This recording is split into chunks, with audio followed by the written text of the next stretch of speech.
Muito bem, eu quero falar sobre o que é necessário para um casamento dar certo. O que é necessário para que um casamento dê certo. Quantos acreditam que a culpa é nossa, mas que a palavra de Deus tem a resposta? Então, abram-na no livro de Gênesis e nós vamos ler dos versos 18 a 25. Gênesis 2, versos 18 a 25.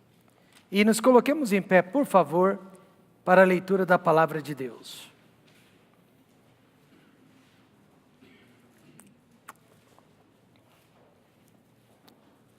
E disse o Senhor Deus: não é bom que o homem esteja só. Far-lhe-ei uma ajudadora idônea para ele. Havendo, pois, o Senhor Deus formado da terra todo animal do campo e toda ave dos céus, os trouxe a Adão, para este ver como lhes chamaria. E tudo que Adão chamou a toda alma vivente, isso foi o seu nome.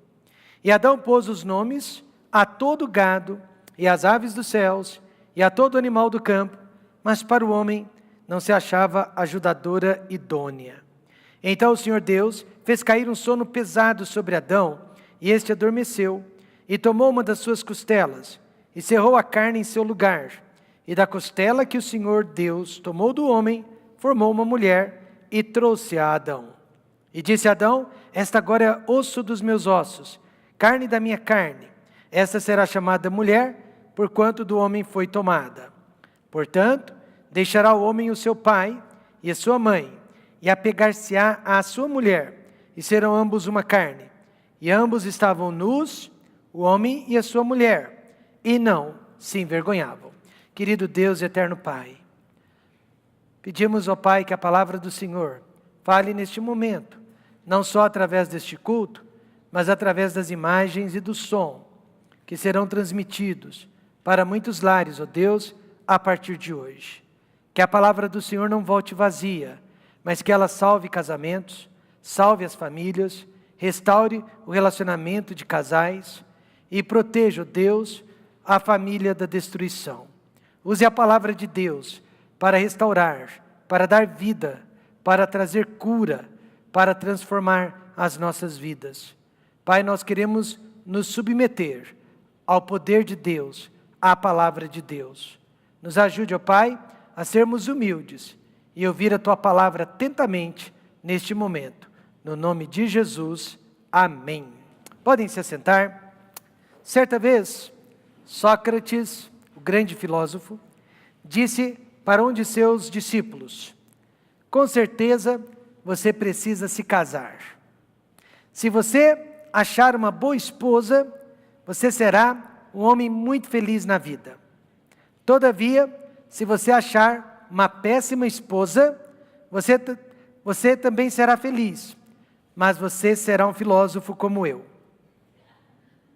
E isto também é muito bom. Então, de acordo com Sócrates, quando o homem ele é mal casado, ele se torna um filósofo. E a Bíblia realmente diz: aquele que encontra uma esposa acha o bem, e alcança a benevolência do Senhor. Quantos homens casados podem dizer amém? Por outro lado, a mulher também, que encontra um bom homem, é abençoada por Deus. Só que hoje em dia, é muito difícil encontrar um bom marido, por duas razões. Primeira, faltam homens dentro das igrejas. Eu acho não tenho certeza, que há mais mulheres convertidas e dedicadas a Deus dentro das igrejas do que homens. O homem cristão é uma criatura em extinção. Mas a segunda razão, a maioria dos homens, quer seja dentro ou fora da igreja, não tem o temor de Deus. Em Gênesis capítulo 2, Deus foi quem realizou o primeiro casamento na história da humanidade. Então podemos dizer nesta noite: Deus ama o casamento, Deus ama a família, e portanto só Deus pode manter um casamento feliz. Mas o que é necessário para que um casamento dê certo? Primeiro, é necessário que haja associação entre o casal. E disse o Senhor Deus, não é bom que o homem esteja, diga alguém, sozinho, somente ele. Deus criou o mundo em 6 dias. E a Bíblia diz que no 7º dia ele descansou. E ele viu que a sua criação era muito boa. A cada criação, Deus dizia, é bom, é bom, é bom. No 6º dia, ele disse, é muito bom. Porém, quando ele viu o homem sozinho, foi a primeira vez que Deus disse, não é bom. Ele disse que tudo era bom, menos a solidão do ser humano. Deus percebeu então que faltava alguma coisa muito importante para que sua criatura humana fosse completa. Adão, no entanto, estava rodeado de companhia, rodeado de amigos. Mesmo assim, ele estava sozinho. No versículo 20, lemos, e Adão pôs os nomes a todo gado, e às aves dos céus, e a todo animal do campo. Mas para o homem não se achava ajudadora idônea. Alguns anos atrás, certo namorado, querendo agradar a namorada, deu para ela um cachorrinho de presente. E ele já deu o cachorrinho com um nome. O nome do cachorrinho era Honey. O Honey era um poodle branquinho, muito lindo. Então toda vez que a namorada olhava para o Honey, ela se lembrava do namorado. Esta foi a intenção do presente. Mas com certeza, aquele cachorrinho, por mais fofinho, por mais bonitinho, ele não conseguia substituir a presença do namorado, que mais tarde tornou-se o marido daquela moça. E assim também, todos os animais da terra, eles não conseguiam suprir a necessidade que Adão tinha de uma esposa, a necessidade que ele tinha de uma companheira e de uma companhia. Então, Deus disse, far-lhe-ei uma ajudadora idônea para ele. Ajudadora, auxiliadora. Essa associação se chama casamento. O casamento é a vontade de Deus para a grande maioria das pessoas. Há o dom do celibato, mas é um dom bastante exclusivo, somente para algumas pessoas. Mas em geral, o casamento é a vontade de Deus para a maioria das pessoas. É uma associação entre um homem e uma mulher. E esta associação deveria perdurar até a morte de um dos cônjuges, ou até a volta do Senhor Jesus Cristo. Eu estive no casamento sábado passado, e o pastor da moça estava atormentando aquela moça há vários meses, dizendo para ela, eu estou orando para que Jesus volte hoje. Eu estou orando para que Jesus volte hoje. Ou seja, que ele volte antes do seu casamento. E ela dizia, não pastor, peça para ele esperar mais alguns meses, mais algumas semanas, mais alguns dias, mais algumas horas.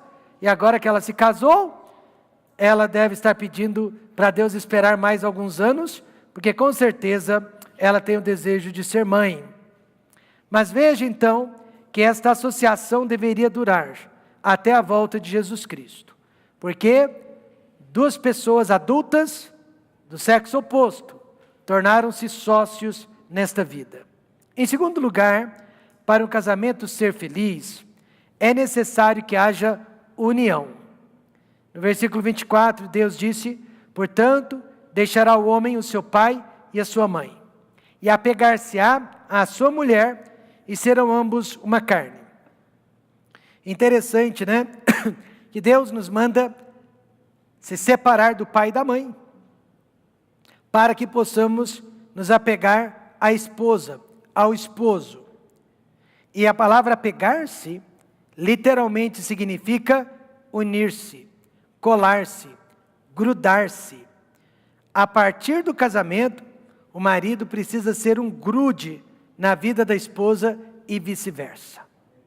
Muitos casais se casam, mas eles querem ter vidas independentes. E por isso, alguns casamentos não dão certo. Deus não criou o homem e a mulher para serem autônomos, mas para depender um do outro dentro do casamento. Eu já vi casais que separam tudo. Eles separam o carro, separam as contas bancárias, separam as despesas, separam-se até na hora de dormir, em quartos separados. Separam-se na hora que vão passear, separam-se até quando vão à igreja. E um casamento assim, meus amados, não tem muito tempo de duração. Por quê? Porque Deus não criou o casal para ser independente, mas Deus criou o casal para ser dependente. Certo casal de nossa igreja, casado já há mais de 30 anos, respondeu da seguinte maneira a minha pergunta: marido, o que você faria sem a sua esposa? Ele disse: absolutamente nada. Ela é mais de 80% da minha vida. A resposta parecia ser excelente. Mas então eu perguntei: esposa, o que você faria sem o seu marido? E ela respondeu: absolutamente nada, porque ele é 100% da minha vida. Um casamento assim jamais será abalado, jamais será chacoalhado. Por quê? Porque existe união entre aquele casal. Existe dependência. Ah, mas o movimento feminista diria que uma mulher que depende do marido não passa de uma tola, de uma coitada. Mas Deus diz que uma mulher assim é bem-aventurada. Aliás, eu quero perguntar para toda feminista, solteira, a partir dos 60 anos de idade, se elas são felizes. Se elas são felizes. Essa é uma pergunta para se fazer, né? Não interessa, então, o que a sociedade pensa de nós. O importante é o que Deus ensina e o que Deus pensa de nós. E Deus quer que o casal dependa um do outro. Veja que Cantares de Salomão, 8, verso 7 diz: as muitas águas não podem apagar este amor, nem os rios afogá-lo. Ainda que alguém desse todos os bens de sua casa pelo amor, certamente o desprezariam. Em outras palavras, quando um casal é unido, não há dinheiro, não há nada neste mundo que seja mais importante que a união daquele casal.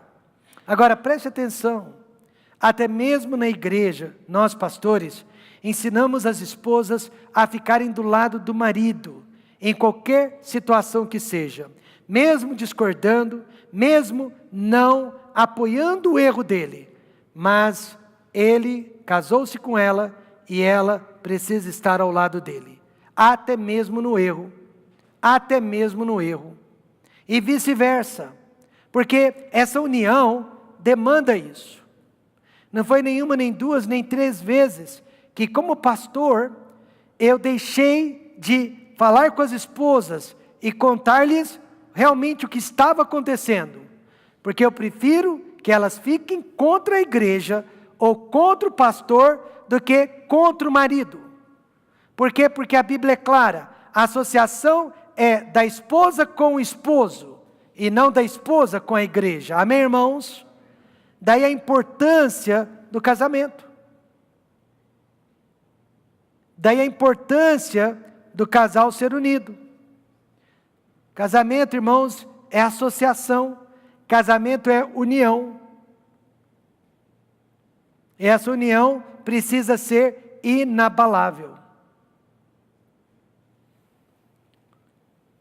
Agora, quando você está casado e você acredita em associação, você acredita em união, aquele casamento se torna invencível.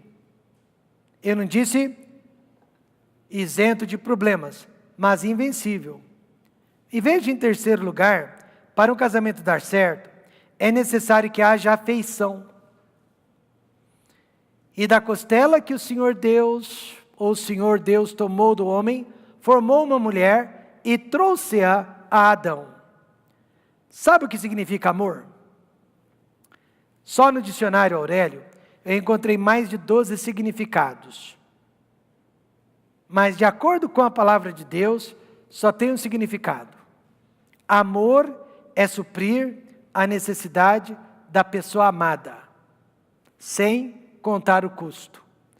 Amor é suprir a necessidade da pessoa amada sem considerar o custo. E foi exatamente o que Adão fez por Eva.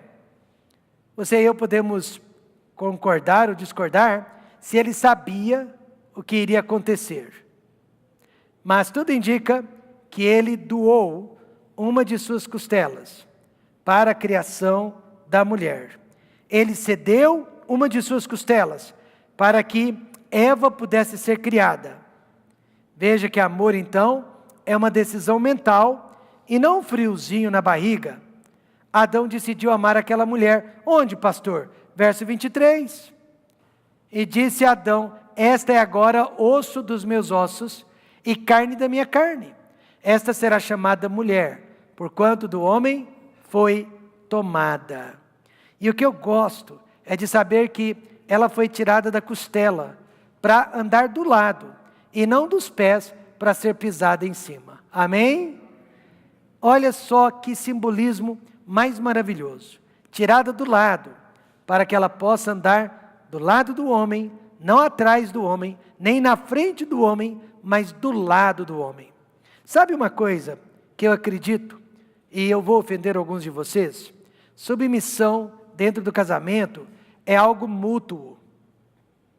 No mesmo lugar, na mesma passagem que Paulo disse: vós mulheres, sede sujeitas a vossos maridos, também diz, sujeitando-vos uns aos outros. Porque no corpo de Cristo não há homem, não há mulher. No corpo de Cristo não há judeu, não há grego, não há bárbaro. No corpo de Cristo nós somos todos filhos de Deus e co-irmãos com Cristo. Então é por isso que a mulher está do lado do homem. Em nenhum lugar da Bíblia mostra na frente ou atrás, mas do lado do seu marido, do lado do seu esposo. Uma outra analogia é que o homem pode ser o cabeça, mas a mulher é o pescoço, e a cabeça não se move sem o pescoço. Sujeitando-vos uns aos outros.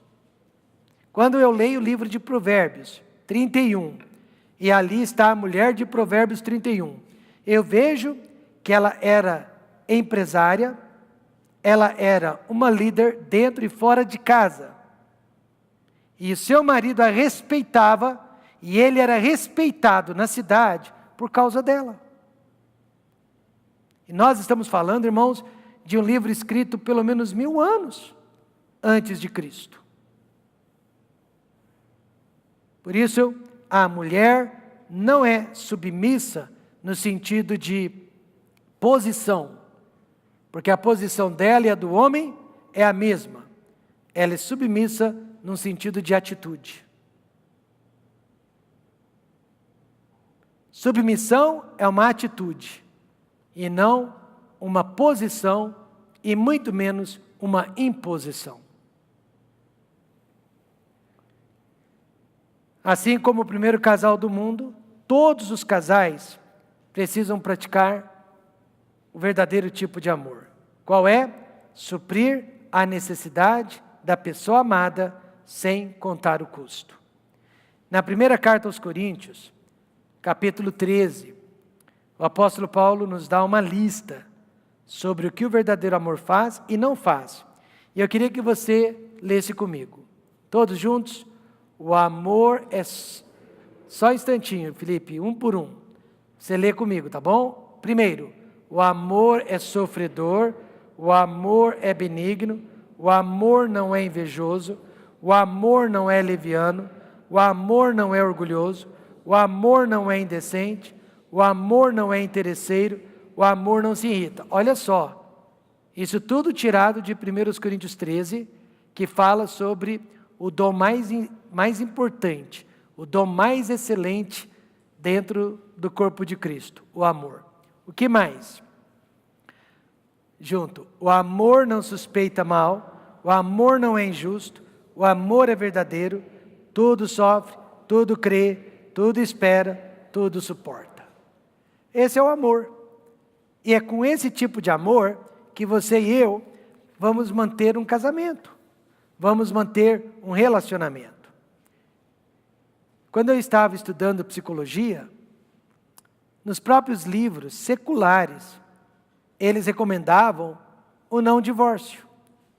Que os resultados de um divórcio, por mais amigável que seja, nunca são os melhores. Nem para quem se divorciou, nem para quem foi divorciado, e muito menos se há crianças envolvidas. E que de cada 3 casamentos, de cada 3 pessoas que se divorciam e se casam de novo, 2 casamentos terminam em divórcio novamente. 2 casamentos, de 3 casamentos de pessoas divorciadas, 2 terminam em divórcio novamente. Então, vale a pena preservar o casamento. Amém, irmãos? Vale a pena lutar pelo seu primeiro casamento. Se todos nós amássemos assim, haveria menos brigas, menos divórcios e, é claro, haveria mais felicidade. Um jovem recém-casado, ele disse assim para o pastor: pastor, eu acho que eu estou em pecado. Por quê, meu irmão? Ele tinha acabado de se casar. Ah, porque eu estou amando a minha esposa mais do que eu devo.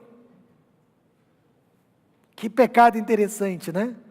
Então você transformou a sua esposa num objeto de idolatria? É isso mesmo, pastor?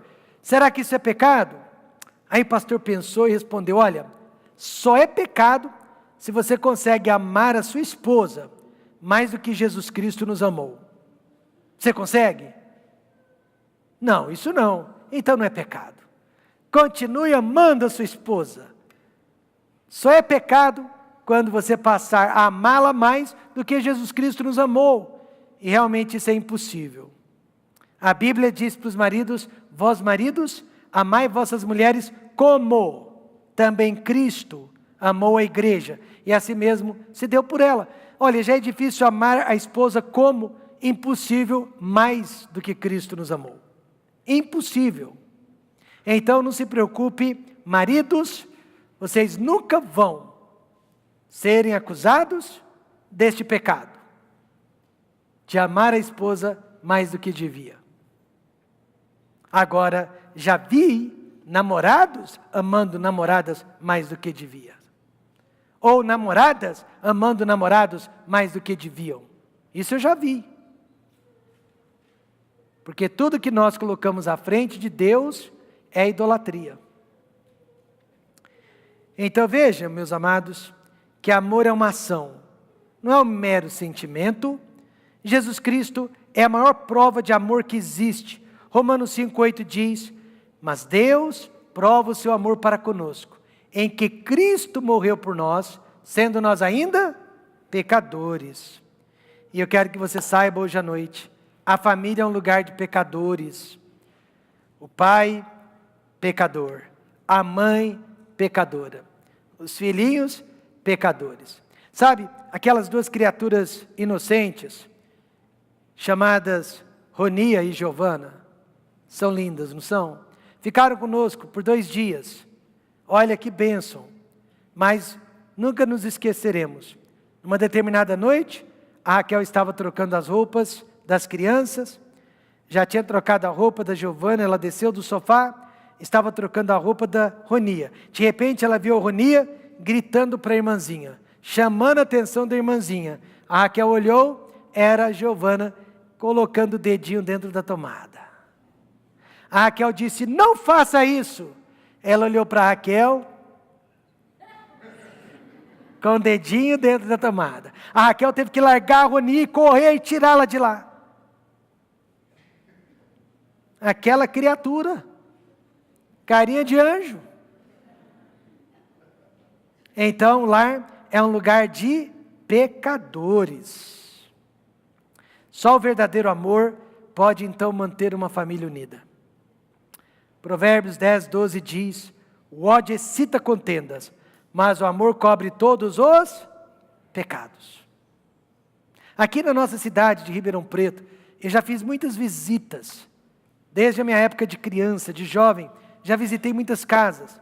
E eu me lembro de alguns casais dizendo assim: nós somos italianos, sangue quente, por isso nós brigamos. E é verdade, eles brigavam, eles xingavam, sabe, eles falavam alto, mas depois estavam lá se abraçando e se beijando. E ai de qualquer um de nós de fora, que tentássemos falar mal de um ou do outro. Mas hoje à noite eu disse para a dona Júlia, eu nunca vou ter esse problema, eu não sou italiano. De um lado eu sou português, do outro lado eu sou polonês. Mas ai dos italianos, dos espanhóis, eles têm a fama, né, de serem bravos. Mas a verdade é que dentro de casa precisa haver o amor bíblico. O ódio excita contendas, mas o amor cobre todos os pecados. Antes do casamento, vocês são apenas dois grandes amigos, mas com o selo do matrimônio, nasce uma família. A esposa se torna mais parenta do marido do que os próprios pais dela. Só o casamento pode formar um parentesco. Olha só, um garotinho, né, de 6 anos, propôs casamento para uma garotinha de 5 anos. Só que ela disse não. Por quê? Porque os dois não eram parentes. Aí, menino, mas como assim? Aí ela respondeu, para casar, você precisa ser parente da outra pessoa. Meu pai casou-se com a minha mãe. Minha tia casou-se com meu tio. E minha avó se casou com meu avô.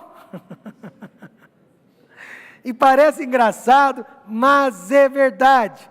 O marido e a esposa são mais parentes um do outro do que os próprios filhos são dos pais. Os filhos um dia vão embora, mas os pais ficam juntos até que a morte os separe. Então, nesta noite, é necessário associação, é necessário união e é necessário afeição. Mas nada disso adianta sem Deus. Para um casamento dar certo, é necessário que haja Deus. Olha, e disse o Senhor Deus, não é bom que o homem esteja só. Far-lhe-ei uma ajudadora idônea para ele. No mundo há apenas 2 caminhos, irmãos. Não há uma terceira opção? Não. O caminho de Deus ou o caminho do mundo? Nós decidimos o caminho que vamos seguir. Olha o caminho do mundo. Primeiro, ódio, amargura e infidelidade. E qual que é o caminho de Deus? Amor, perdão e fidelidade. O contrário. Então, você precisou de Deus um dia para encontrar a esposa ou o esposo, não é? Agora você precisa dele muito mais ainda para manter aquele casamento feliz, para criar os seus filhos, para ser fiel até a morte ou até a volta de Cristo. Por isso que eu sempre digo, a melhor receita de um casamento feliz é fidelidade a Deus. Essa esposa estava tomando psicotrópicos, se tratando com um psiquiatra, porque ela tinha certeza que o marido iria deixá-la, iria abandoná-la. E eles eram recém-casados. Ela parou no meu escritório, tremendo de medo, que seria deixada pelo marido. Eu perguntei, mas por que você tem tanto medo assim? E a resposta é porque, durante o namoro, eles se conheceram fisicamente. Então ela já sabia que ele não era de confiança, que ele não era uma pessoa de autocontrole. E ela tinha receio de que ele não seria fiel. Pastor, o que eu faço? Bom, se você tem tanto medo assim, sua única esperança é que seu marido se torne o melhor crente da igreja. Que ele passe a ter o temor de Deus. Que ele passe a ter comunhão com Deus. Que ele creia na palavra de Deus e em tudo que ela ensina. E eu digo isso para todas as mulheres. A maior segurança que você tem de um marido fiel é que ele se apegue com Deus. E o oposto é verdade também. A maior segurança que um marido pode ter na sua esposa é que ela seja uma mulher de Deus, fiel a Deus, temente a Deus. Então, em suma, a melhor receita para um casamento feliz é o seu crescimento espiritual e o crescimento espiritual do seu cônjuge. É o crescimento espiritual do casal.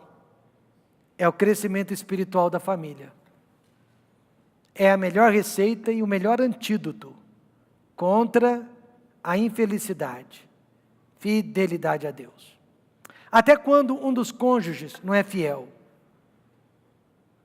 Até quando um dos cônjuges não é fiel? Mas se um deles for fiel, Deus batalha por você. Deus te protege e Deus vai ficar do seu lado. Uma vez, este marido infiel, desonesto, que não gostava de trabalhar, pegou 10 folhas de cheque da esposa, emitiu aqueles cheques, arrecadou dinheiro na praça, através daqueles cheques. Na época, mais de 10 mil reais. De repente, ela estava recebendo o telefonema do banco, de todos esses cheques que voltaram. Ela foi ao banco e disse: eu nunca emiti esses cheques, assinaturas não são minhas. O banco disse: nós vamos investigar, e se for o seu marido, ele será preso. Porque o banco já fazia ideia. Ela me perguntou o que ela deveria fazer. Eu disse: deixe o banco investigar, e deixe o seu marido ser preso. Mas não abandone o seu marido, fique do lado dele, mas deixe as consequências. E ela fez exatamente isso. Quando ele soube que seria preso, ele deve ter enganado outras pessoas, mas conseguiu o dinheiro e pagou pelos cheques. Em compensação, nunca mais roubou uma folha de cheque da esposa, porque ele soube que ela não deixaria passar em branco. Pastor, mas como que alguém pode ficar do lado de alguém assim? Porque Deus vai dar um jeito. E Deus deu um jeito. Deus é o seu marido. E Ele vai te proteger. Amém? Ele vai te proteger da injustiça do seu cônjuge. Seja ele homem ou mulher, Deus é o seu protetor.